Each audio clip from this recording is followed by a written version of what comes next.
If you understand supply and demand trading, you can take some amazing trades and build real consistency within your work. So this video is the ultimate guide to supply and demand. I'm going to show you what it is, why it happens, and how you can use it to develop a consistent strategy that brings you profits within the markets. So let's get into it. A quick note before we go deeper into supply and demand trading, I have a free 70-minute training that you can sign up to right now. Within this, we go over supply and demand, we go over liquidity, order flow, risk control, and a bunch of different concepts which will improve your trading. Scan this QR code or head over to the link in the description and you can sign up to that right now for free. Let's get back into the video. So first of all, let's start out by talking about the basic premise of supply and demand. Now, in a nutshell, supply and demand refers to large buying moves or large selling moves in the market. And it is formulated not by the amount of buyers and sellers, but instead by the amount of buying or selling. Meaning it doesn't have to be millions of sellers at one level or millions of buyers at one level, but it can instead be a few participants putting huge orders on at set levels. So the basic theory is that supply and demand is driven by institutional orders. And where possible, we want to follow those orders to take our own trades because this is where the big profits and the consistent moves are going to come from. So supply is a large selling move. It is basically where a lot of supply has been brought to the market and we see prices decline.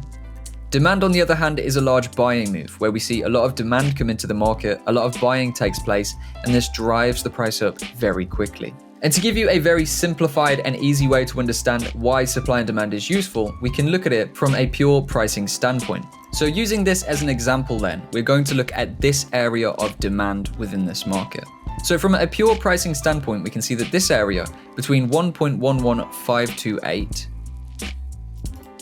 and 1.10618 is a price that people were happy to pay for the pound versus the US dollar.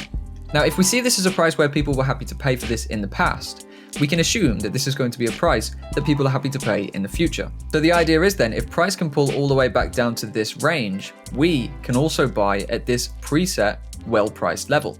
So basically, we're looking to get ourselves a bargain. Now, the range that we get at the bottom of a large demand move or at the top of a large supply move can be identified as a zone. So this area here would be a demand zone. And if we were looking at this from the other perspective on the sell side, this would be a supply zone. From here, what we want to see is price return towards this demand zone. And when it does, we have a good price to buy from. So now that we've covered the basics of supply and demand, let me show you how to mark out zones. Now, there is a general rule in the trading community that to mark out a supply or demand zone, you should use the last down candle before an up move or the last up candle before a down move. So this, being a sideways candle, would be an accurate demand zone.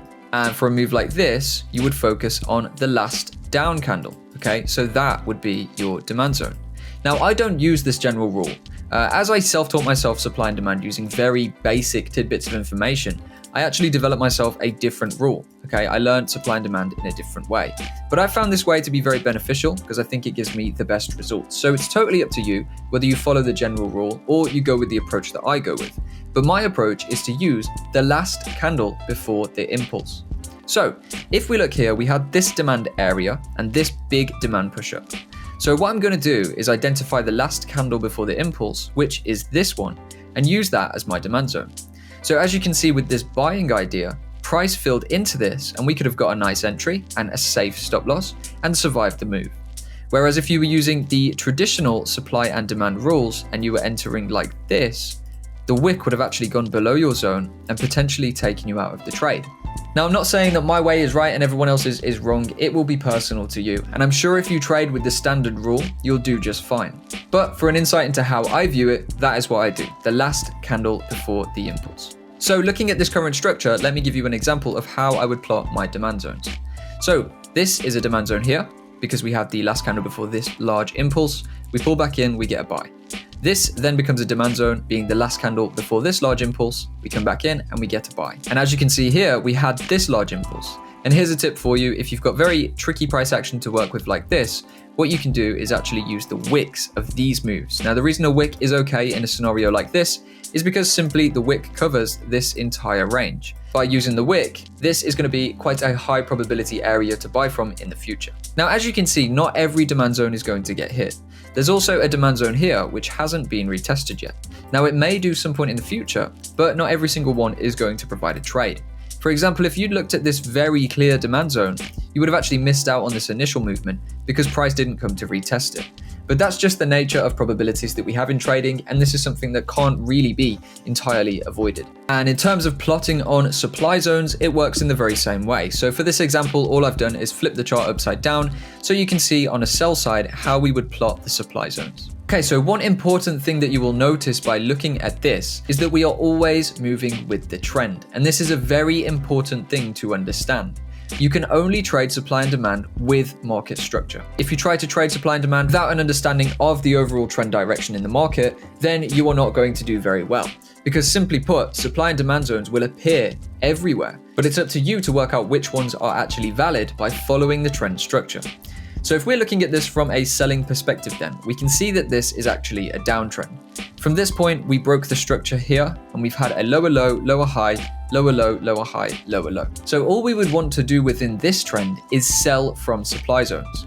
We don't want to focus on any demand zones whatsoever, because if we do, as you can see, we will continually be taken out. And the reason for that is because we are battling the trend. And if the trend is down, the only thing we should be doing is trying to follow that, not fight against it. And flipping it around, the same goes for buying in an uptrend. If the market is trending upwards, we only want to buy demand zones. We do not want to attempt to sell any of the supply zones that form, because we will be continually taken out and stack up a bunch of losses that we don't want to encounter. So to recap on the talking points so far, supply and demand is driven by large amounts of buying or selling in a market. Supply is on the sell side and indicates a big amount of selling pressure, and demand is on the buy side and indicates a large amount of buying pressure. Supply and demand indicate prices that were previously seen as good levels to buy or sell from. Therefore, we can assume when price returns to these levels, it will once again be a good price to actually buy into the market or sell into the market from. The next point is that supply and demand should always be used with the trend, meaning we should only be buying demand zones if the market is trending to the upside,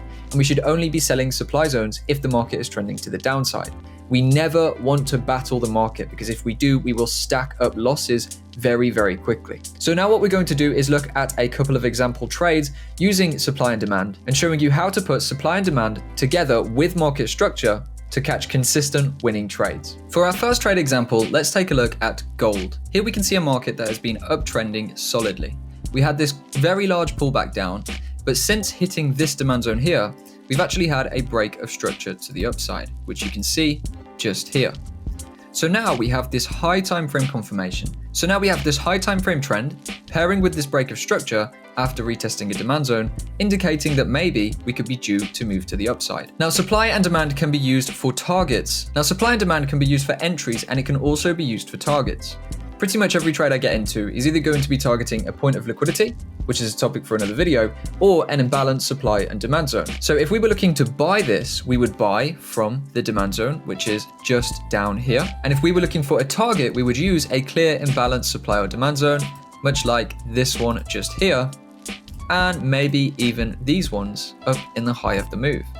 So for this example, let's actually set 3 different take profit levels that we can target following this break of structure and buying from the demand zone. The trade that we set up will look something like this. We want to buy the demand zone.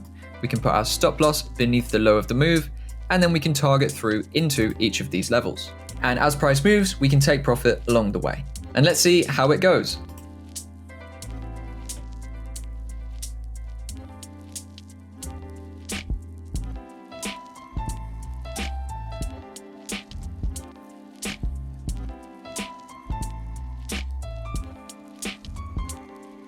And there we have it, a trade following the high time frame trend, buying from demand and targeting imbalanced supply zones for the profit taking on this position. As you can see, it's a very simple system, but when you pair market structure with supply and demand, you can take some really, really great trades. Now, full disclosure, unfortunately, I didn't hold my trade this long.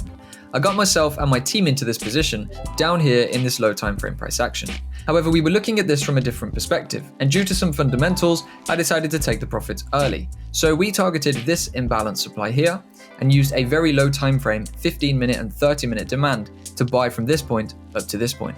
Now, in the end, it still turned out to be an 8R trade, which was very big anyway. But a very useful piece of information to take from that lesson is that even though I didn't take this full trade up, I still locked in a solid profit using demand on the low time frame from here up to here. And what does that show? Well, that shows that supply and demand is relevant on all time frames. You can apply this system to the 1 minute and the 5 minute if you are a low time frame day trader. If you're a swing trader, you can use supply and demand in this method to trade the 4-hour and daily time frames. It really doesn't matter what time frames you're using. Supply and demand is a fractal concept, meaning it will move the same across pretty much every time frame and allow you to adapt your system to your personal trading style. So for our final trade example, let's take a look at that exact trade that I sent out to my students. This is the same price action, but seen on a lower time frame, and this is what we were focused on. What you can see here is a demand zone reaction just there from this previous move of demand. Now we can see there is a big selling move showing there is a supply zone, and that is going to be our imbalanced supply zone target, which I will use as this candle here, being the last candle before the down move, being the last candle before the big downside impulse. So if we look at the structure down here then, what we can see is that we had a lower low, a lower high, a lower low, and then we broke up to a higher high. So the break of structure I was interested in for this position was this one just here. Now we saw then the market come down and form a higher low. And what we actually did then was break some lower time frame structure. So I used the concepts of supply and demand to get us into a position from here. And the trade given from that lower time frame usage of supply and demand would look something like this. We're looking to enter from the demand zone with a stop loss beneath the low, and we're going to target that imbalanced supply for our profit taking. And now let's see how that played out.